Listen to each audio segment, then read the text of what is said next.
Okay, so we all know the old joke, right? That predictions are hard, particularly about the future. But here we have a few key thinkers of our craft that are really quite prepared to give it a go this afternoon. We have Garance Burke, Florencia Coelho, John Allen Namu, and Darina Shevchenko. And we also have the senior journalist, media researcher and independent advisor, Alexandra Borchardt, to moderate. So I'll invite you all up to the panel, up to the stage. Alexandra has been thinking a lot about the future as lead author of the recently released news report, Climate Journalism That Works, Between Knowledge and Impact, from the European Broadcasting Union. So, Alexandra, take us into the unknown.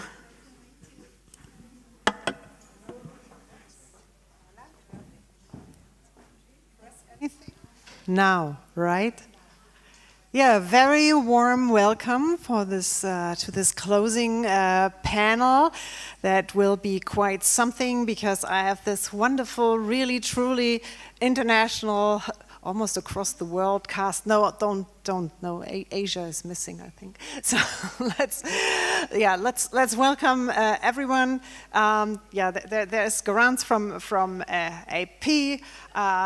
Right next to me is Florencia from La Nación in Argentina, John Allen, who's an investigative journalist from Africa Uncensored, and our special guest, last but not least, Darina Shevchenko from the CEO of the Kiev Independent. Well, very warm welcome. I'm here on the behalf of the Vienna Medieninitiative. I also had the Journalism Innovators program at Hamburg Media School. I've just, and please would you put up, and don't worry, I have just one slide and then we'll get in this really serious talking here, this conversation, and I encourage you already to think about a question. Could you put up my one slide, please? That would be lovely. Or can I put it up? Do I just need to do this? No? Where is it? Hello? It just was up. Yes, here, now.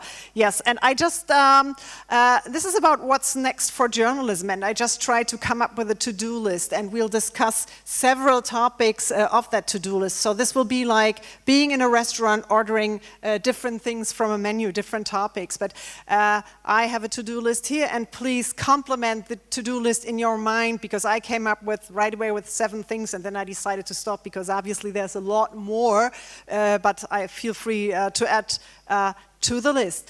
First thing here is we need to move from gut feeling to strategy, and we just heard that early on, particularly in an age of scarce resources, in an age of AI, where you can probably produce an abundance of content. You really definitely need a strategy to make sense of what you're doing. You need to define where you're headed, and you need to measure what success will look like. So no longer this, from day to day gut feeling like, oh, this is what we like, so this is why we do it.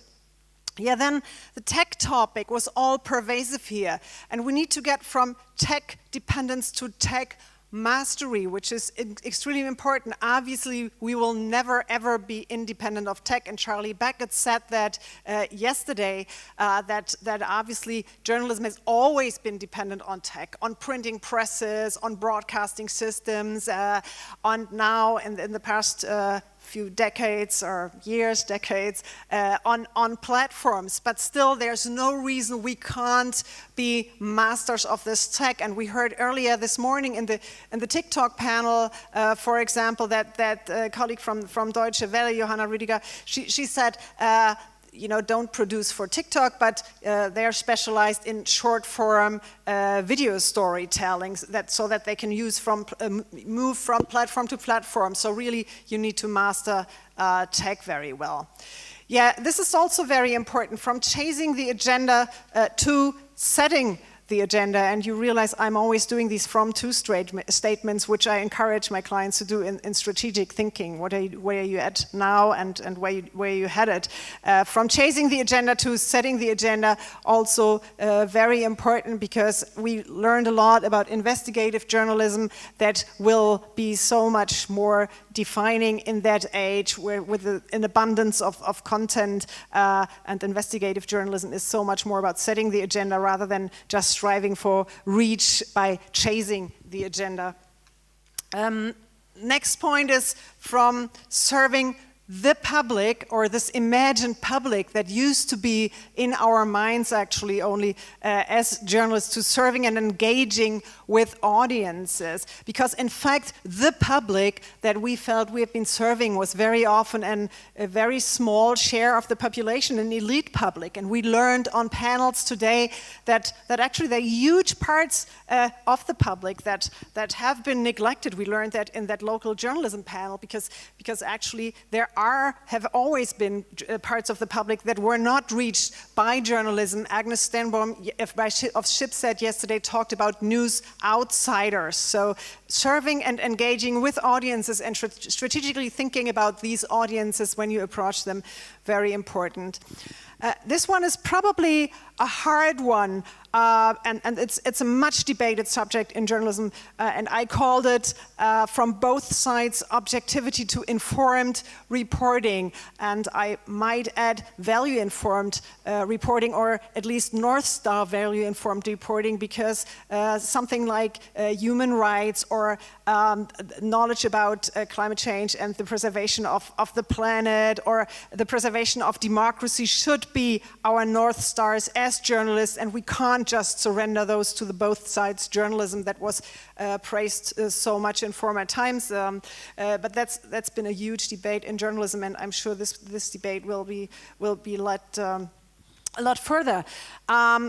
Next would be from a large publisher-driven to an entrepreneurial media ecosystem. And of course we will have the New York Times and the Washington Post to admire, and other large publishers that are very, very successful. But I think it's incredibly exciting that we have, particularly also in this room, to have this ecosystem of really entrepreneurs catering to certain communities, to certain audiences. And yes, it might not always be profitable, and we will really have to grapple about funding and what the business models are. But it's really a hopeful sign that this entrepreneurial ecosystem is emerging everywhere. And then, this is very close to my heart, because I just published the report, Climate Journalism That Works, from Knowledge to Impact, commissioned by the European Broadcasting Union, from climate change coverage to sustainability strategies. And this is full circle. You see here, strategy should be informing a lot of what we are doing as journalists. And I let that sit here, and then go to my panel, and I'll start right over there with Garance. You are an investigative journalist. You cover the tech sector. You cover AI. Could you tell us, and we learned a lot about AI in the beginning of the conference, and now we are closing the conference, and you are the right person to tell us, how will AI, from your perspective, change the way journalists are working, and what should be done about it? Well, thank you so much. It's such a pleasure to be here with you and with my esteemed fellow panelists. I come to you from San Francisco, and OpenAI is just about a mile away from my house. So all of this feels very much both local and global from where I do my work every day. But it's also something that I feel is really important for us to embrace as journalists, whether that's embracing the need to investigate these tools and how they are changing our society, or whether it's embracing the possibility that these tools have to help our beleaguered newsrooms do something new and perhaps cut out some of the chaff from the wheat. I wonder if you could bring up the one slide I had back there really quickly. If you guys got that one. In any event, I wanted to tell you a little story, which also happened about a mile from my house, which is I went to a pop-up museum right near OpenAI. This was called the Museum of Misalignment. Misalignment is an AI industry term when what the engineers are seeking to do doesn't quite work out. Either what they're predicting on didn't manifest, there are unintended consequences.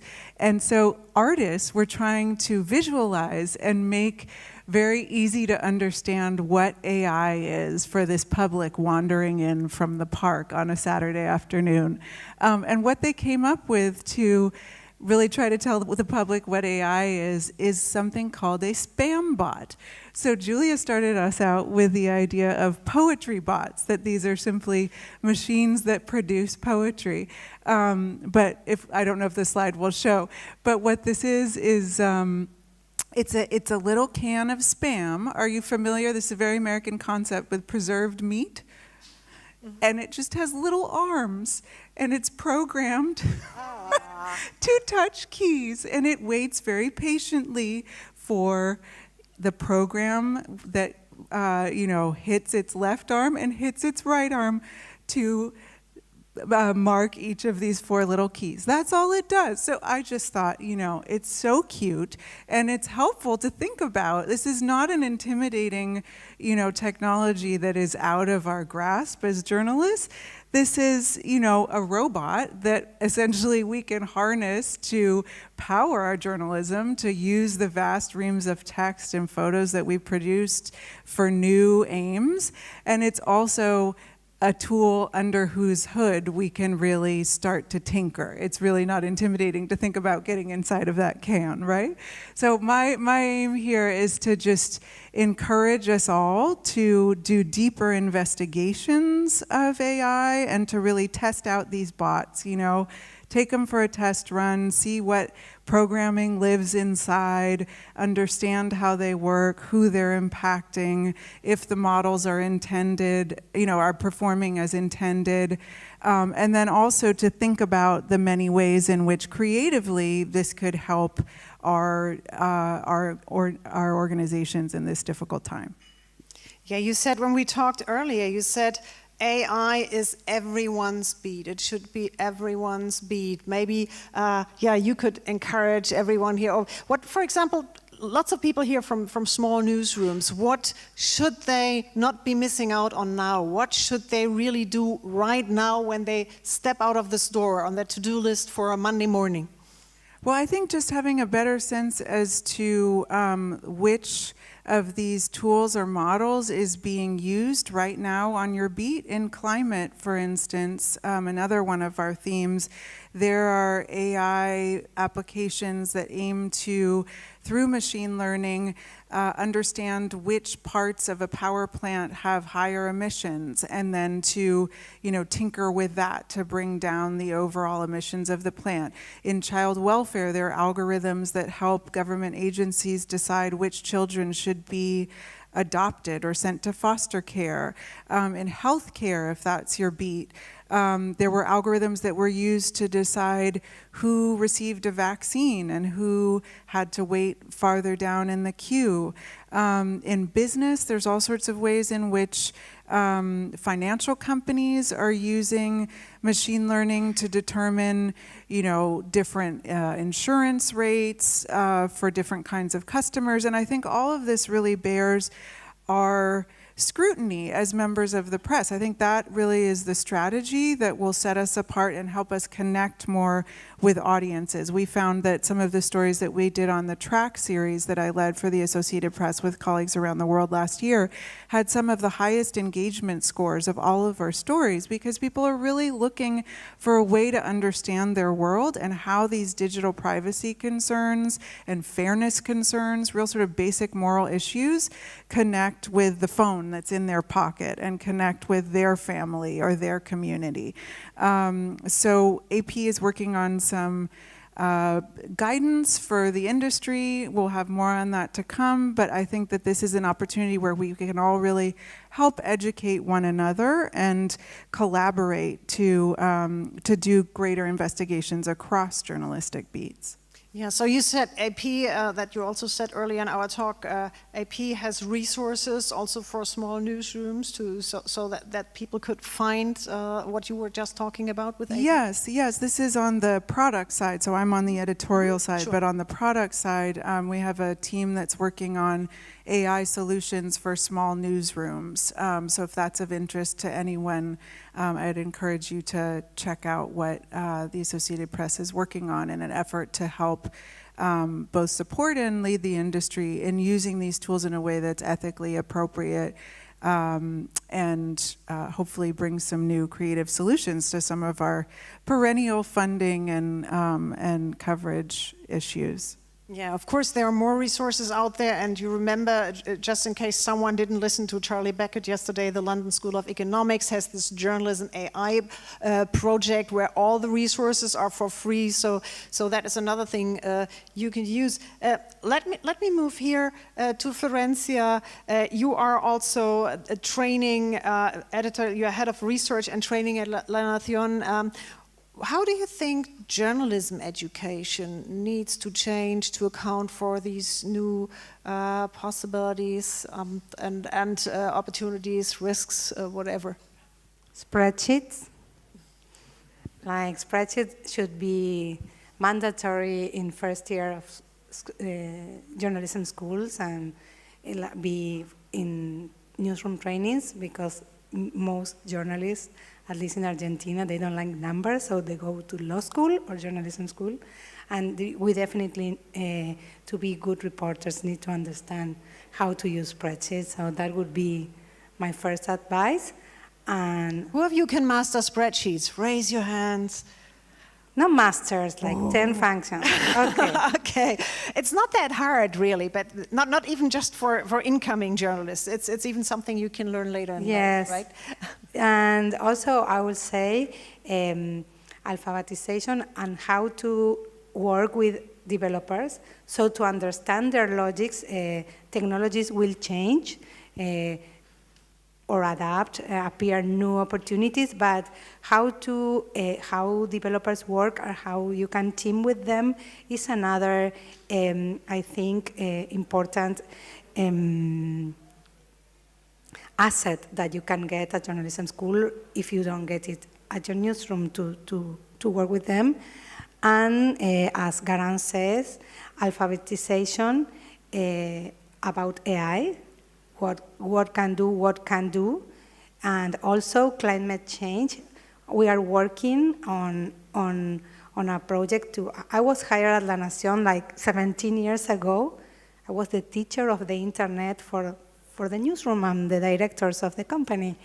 And then we were on data journalism, and now I think I'm preparing a training for like the whole newsroom on climate change and biodiversity crisis, because as Garan said of AI, is happening in different topics, like in politics, in agriculture or agribusiness, in economy, new jobs opportunity, how the system of transportation has to change, the energy constructions, whenever sometimes articles come out of La Nación, that is a major national newspaper, and I see Twitter, like they are going to our next, La Nación said that, and I said, okay, I have to train, like we have to alphabetize like so many people in the newsroom, because like they are in the news cycle and looks far, all the climate crisis, but it's not far.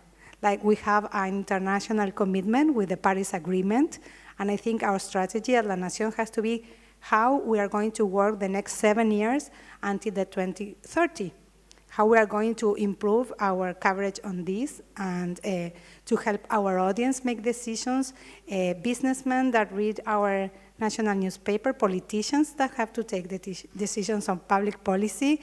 Like we have a mission as journalists, this is the greatest story of humankind.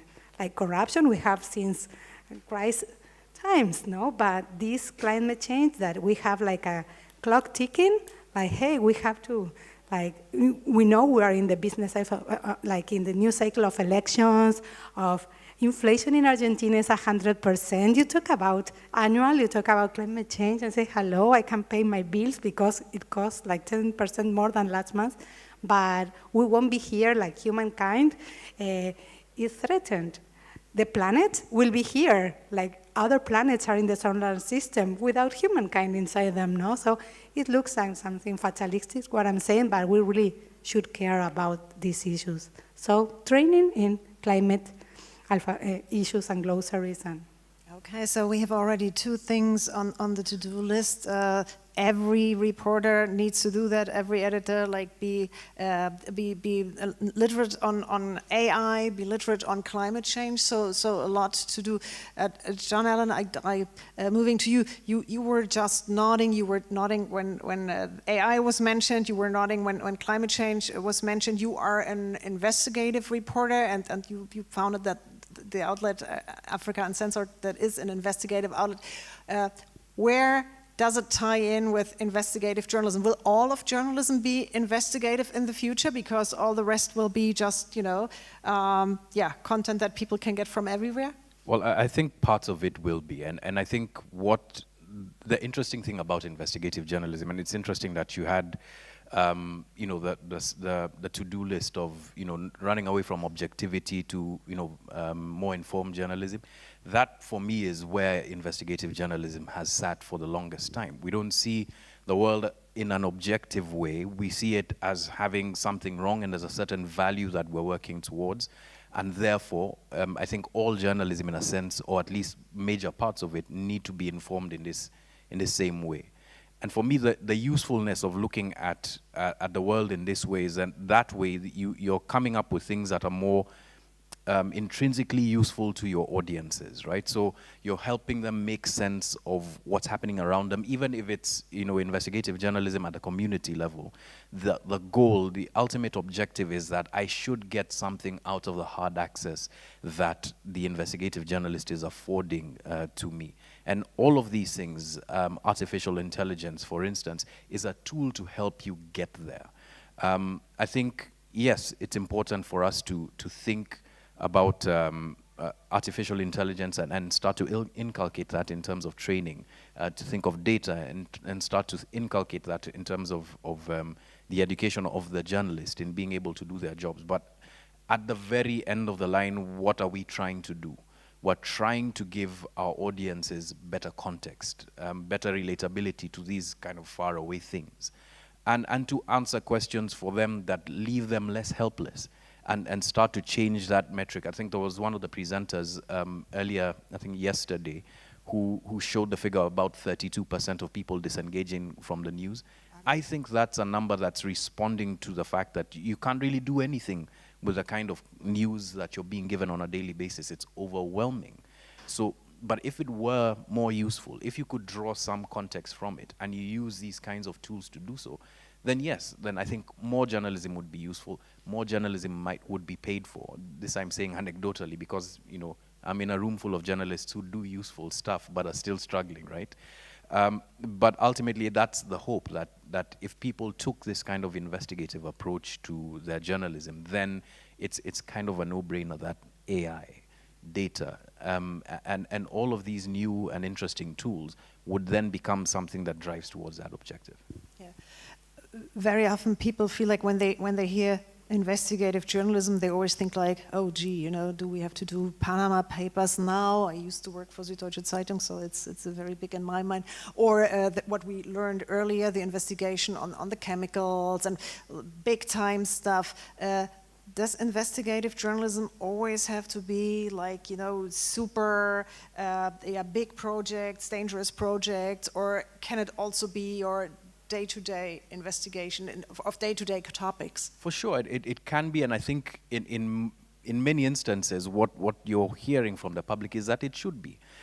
Yes, we understand what the impacts of corruption are. I think I was having a conversation with someone about this over lunch. We understand what the impacts of corruption can be to the macro, right? But if, for instance, our lives, our dating lives are being changed by dating apps like Tinder and what have you. And there's certain aspects of that that need to be investigated. And yes, for sure, I mean, our social interactions are definitely worth understanding more. So everyday topics are those things that you want to be able to navigate. And it doesn't have to be like overly complex or complicated. Sometimes the hard access information is really right in front of you. A great example of this is what Charlie was referring to with Open Cities Lab in South Africa, developing a tool on finding your candidate. It's not specifically investigative, but it's information that's no longer on your timeline, right? Your candidate in an election. We worked with Open Cities Lab in Kenya as well, and for all of the stuff that we had done earlier in the year, that was the most popular website over the electoral period. We had millions of hits over the 2-3 days of the election. But that's a kind of hard access or harder to access information that people needed at that point in time, and it's not specifically, difficult. Coming back to the more traditional sense of investigative journalism, then you would want more nuance to things that are,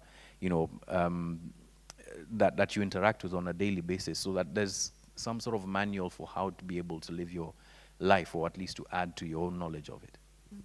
Thank you.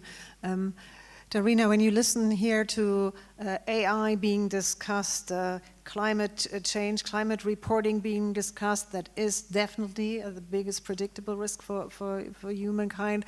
What are your feelings about it? Or actually, what do your colleagues actually do about it now that you're constantly required to do war reporting? Or can you still think about, the future, the strategies, whatever else you can do to serve your audiences? That's a good question. Well, first of all, I don't think that war reporting is something separate from life. When there is a war in your country, it's not like, so let's report on the war, but also let's report on life. Everything that is life becomes war reporting. So there's no culture without war. There is no, medical assistance without war. There is no climate change without war. There is no any other problems. Anything is connected to war. It's everything is war reporting, and within that scope, I think that it's fair to say that climate change is the least of our problems right now. AI included, not very high on the list. But that said, I think it's a new reality for us as well, and people can adjust to a lot of things. And I think by doing that, in many cases, Ukrainian journalists started to report on all aspects of life that is war life, right? So it's war reporting, but it's also reporting on different aspects. That's been a journey, because when the full-scale invasion started 1.5 years ago, we mostly reported on combat issues. But once the adjustment period passed, I think we started looking into other aspects of life that didn't change the angle from war reporting to something else, but still it was sort of allowing ourselves to find life in the new reality. Covering a war from the country that was invaded, attacked, definitely requires you to take sides, and we've brushed that topic of objectivity, of what do we do as independent journalists. How do you deal with that subject of with the topic of objectivity and your outlook on this? Because obviously you need to take sides in a war when you have to defend democracy and your country. How do you deal with that? I think that everybody takes sides, and we've been fooling ourselves for long enough saying that we're objective about this and that, but every reporter reporting on a story takes a side. And I think the key is to report the truth, and that's what we are doing. We are reporting the truth. We are reporting something that we're seeing with our own eyes. And also, I think it's not, for us it's an easy choice in a way, because we are there, we know what's happening. I think the challenge is much bigger for the international reporters to come and see what's happening and then admit that, well, there are situations when the other side is, well, forgive my language, fucked up beyond reproach. And you have to just say it and admit it, and that report the truth of what it is. Because, you can try and defend yourself with the humanitarian philosophical statements, there's something about, whatever, but then there is evil. And when you are reporting on the evils doing in the world, you have to take sides. But as a journalist, I think you have to be very true to yourself in saying, well, I do take sides, but I also report the truth. And I think that's what Ukrainian journalists have been doing very successfully, despite the pain of reporting on the war in your own country, which is very painful.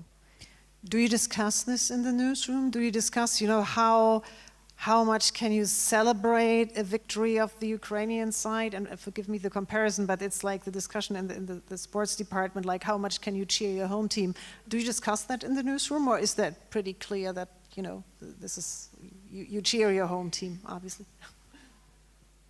Do we discuss? Well, there's no discussion. We're celebrating Ukraine's victories.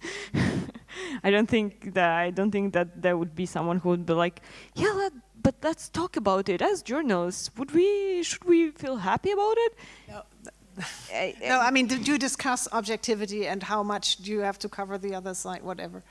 I don't think. I think we are all set on the main goal for us is reporting the truth. I think we discussed that.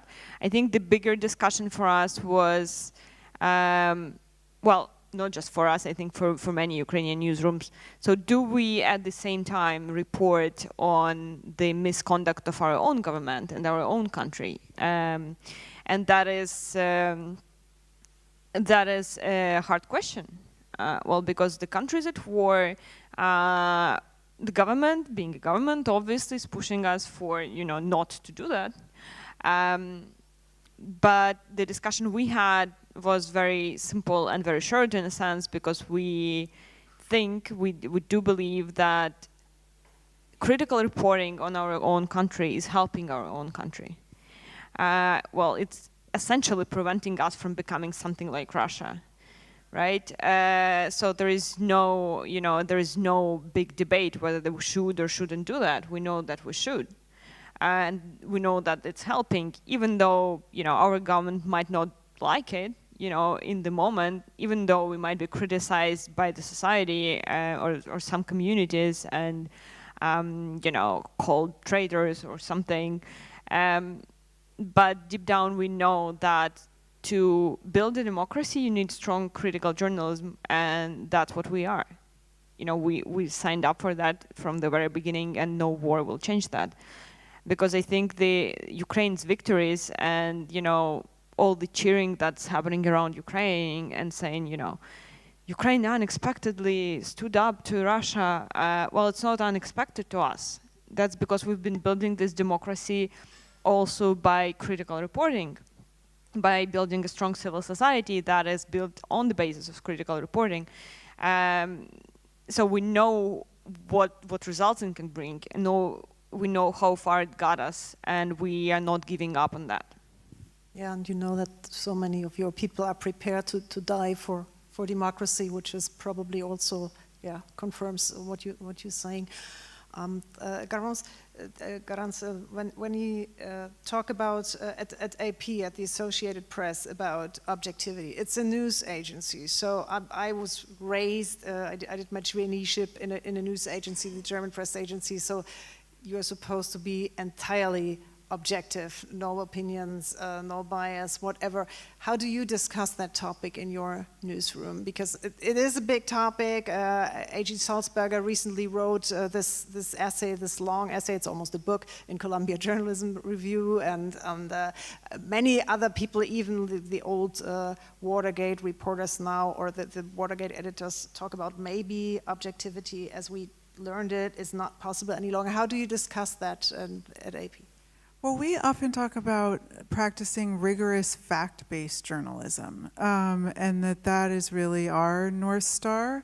And I think that that's more important now than ever, at a time when the press is really under fire on all sides, to really be so close to the facts that we are not expressing our own opinions, inadvertently editorializing in our prose. We choose every noun, every verb, every adjective very carefully. But that said, I'm on the investigative team. I'm an investigative journalist, and I would identify with what you said, John Allen, is that, we're surfacing new issues in the public interest, and often these are issues that people have taken great pains to not have be discovered. And in that sense, we feel that we have a strong public service motivation to show society as it is, warts and all. And I think, if we're talking about reporting on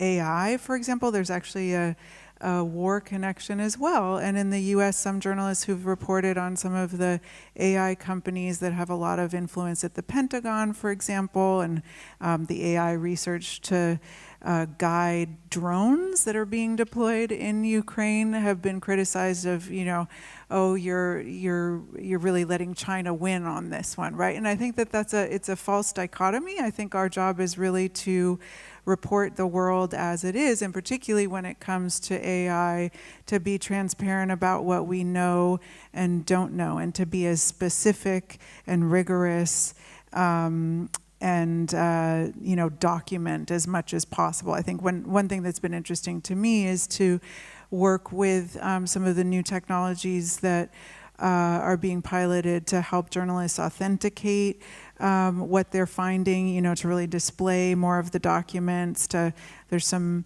ideas out there to have photos or documents preserved as part of a decentralized ledger so people can see that this has been captured online at a particular point in time and can't dispute whether the tweet was or not issued.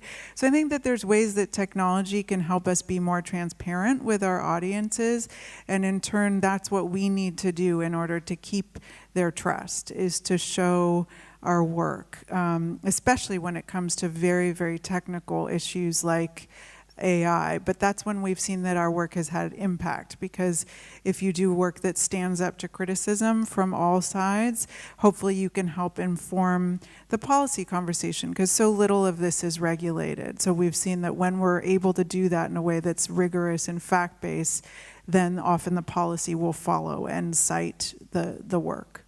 Yeah, and you can have a huge impact. Can't believe it's 4 o'clock already, and I would really like to bring the audience in here. So please think about your questions. Is there anyone who has a question right now?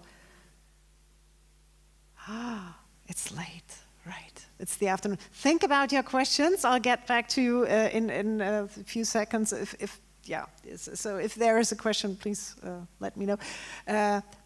Before we open again, or before the first person has a question, let's talk a little bit still about business models, because I sense that this is very much a topic that everyone here is so concerned with, because so many people are working for smaller newsrooms, and what could be, and if you talk that what's next in journalism, you need to find out what's next, what's the next business model, or is there one? Probably not. Any of you, maybe Tanya, maybe you can talk a little bit about your business model. I mean, you decided to publish in English, and yeah. Yeah, so Kyiv Independent is an English language publication. We only publish in English exclusively. We don't have a Ukrainian version or Ukrainian language products. I think it's been a niche for a while, and I think what we deliver is reporting that is enriched by context. That is something that is very hard to get when you're doing parachute reporting from outside. You come to Ukraine, you do a story, you go out. We don't do that. Most of our staff are Ukrainian, so we're inside the country. We know the history of the politics, of social life, of business. We know who's been who 10 years ago, and what are these people now, and that's something that international reporters don't have, so that's the value we are creating. And our business model is, well, we are mostly reader revenue based. So we have around 10,000 paying members.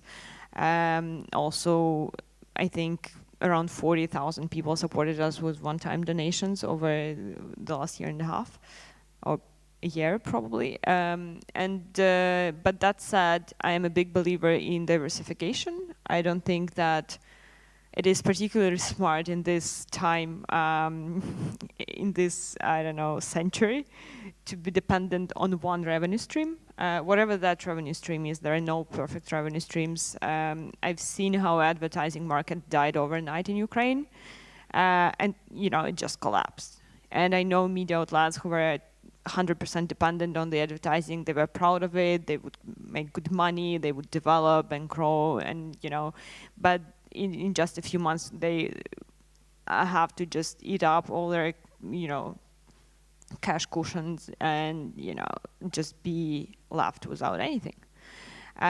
So we are diversifying. We are also syndicating content. We are also doing advertising, well, as much as we can right now. We are also going into publishing and making money, just little here and there on programmatic and stuff.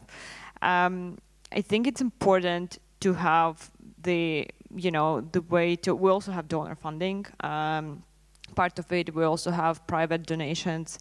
And every one of these revenue streams is extremely important for us because we don't know what will grow next after the next crisis. So basically what happened to us is when we planned for the business model we're having now, we didn't think that readers' revenue would be the basis of it. My bet was actually on advertising.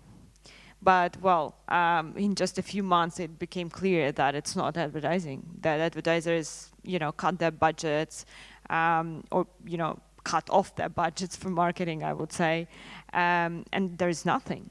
And because we had all the infrastructure set for the reader revenue, when the invasion started and our international audiences felt like they need to support Ukraine and specifically support Ukraine through the Kyiv Independent, support the critical journalism. They, found the infrastructure that we set up for the readers' revenue that wasn't huge back then, and just in a few months, a lot of people joined our community and started donating to the Kyiv Independent, and that's how we became reader revenue based.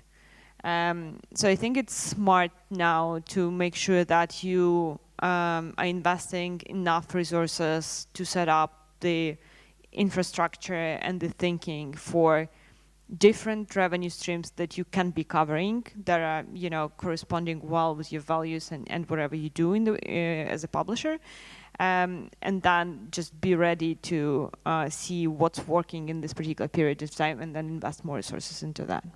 Yeah, very important message here, always diversify. And I can see that sometimes with big publishing houses, they are all set on reader revenue or something, and it's almost a religion, and then, suddenly something happens, and if you're not prepared to take the necessary steps, it's bad news for you. Janella, maybe you can tell us a little bit about your business model? Yeah, sure. So we've got about 3 main sources of revenue. So we have donor funding. We also do commissions, so we produce investigative documentaries and sell them, some syndication. We also now are trying to build training for journalism as one of our revenue streams. We realize that that's a bit of a gap. We have, experimented with membership. That's not a very big thing for us at the moment. But we're hoping to start looking at other avenues, including advertising. But the main 3 ones for us have been that. The challenge for us is being able to find the right balance. So when we started, we were, I'd say, 80% donor supported. But donor funding cycles are very fickle, especially on the continent, and especially in the face of the many other competing priorities that they have around the world. Africa seems to tend to always be the runt of the litter when it comes to the priority and the choice when it comes to things like investigative journalism, which seem to be secondary. So every few years you'll see a changing priority. So for us, it's really important for us to have a very good balance that leans away from donor support, but looks more to the audience, more in investing in communities. And I think this is where AI for us will be really, really important in changing or helping us kind of like leap forward. Yeah, that's also an important message, though, that you're selling your training skills. So you're selling basically your talent, and where we heard that earlier also on a panel, selling talent to others, because actually with all the new skills that journalists need to acquire, they become so much more attractive on the labor market, also for others, and that's something to keep in mind. Florencia, with La Nación, Argentina is always it's in a difficult economic situation, inflation, everything. So what is your... So La Nación has subscriptions, digital subscriptions, paper subscriptions. Of course, it has advertising, and they are also doing business in real estate. So they are like media party of real estate projects, and now they have invested in an arena for entertainment, so we're having lots of musical shows, and they got staff to look at the internal comms because they are giving away tickets for the musical shows. So now that's in the same mail that the Human Resources Department announced. So everybody looks if they have one ticket for the next shows. Every month you have to, I would like to go to this musician or this art performance. And so the arena has been like also helpful, not for only revenues, but also for staff, no, because it helped with the internal communications. So what are your secret plans about print? Do you have secret plans for phasing out print, or do you still think print is going to be a thing for a long time being? This month we discontinue publish the Sunday magazine, for example. Now we have problems with importing paper, illustration paper, so and so they are going to do like special sections for Sunday with conversations and two different sections instead of the magazine, and I think it's going to continue decline. Like I don't read like newspapers since 1997. I have to because I have it by my side in my desk, but I already like read this on Twitter like or online yesterday, no? So I take a look to some stuff. So I don't know what is going to happen to print. I assume that it's going to be like but this is futurology, no? Like a weekly editions. Like when I was a child, I loved to read. There was a magazine called the Reader's Digest, and it was at a farm, a long summer, and I used to read that. I think that long reads, curated long reads, could be a way of analysis of politics, economics, no? Because the breaking news, you have it in another platform. But this, I'm not like the voice to speak for La Nación on this. It's only Flor's opinion. Okay. Yeah, no, I mean, it's really, those of you who are still relying on print heavily, it's really a good idea to digitally activate subscribers, because, you know, once time comes, maybe it's getting too expensive, too costly to serve them. Any questions, or is everyone waiting eagerly for the final words, the closing of the conference, the nice Vienna sunshine, the strudel, the palatschinken, the whatever else? No questions? Ah, there's a question right here, first row. Is there a mic? Hi, everyone. Thank you for this very valuable discussion. So my name is Alexandrana. I'm from Vienna, from the Content Creation Lab. And I do content actually for media and journalists here in Austria.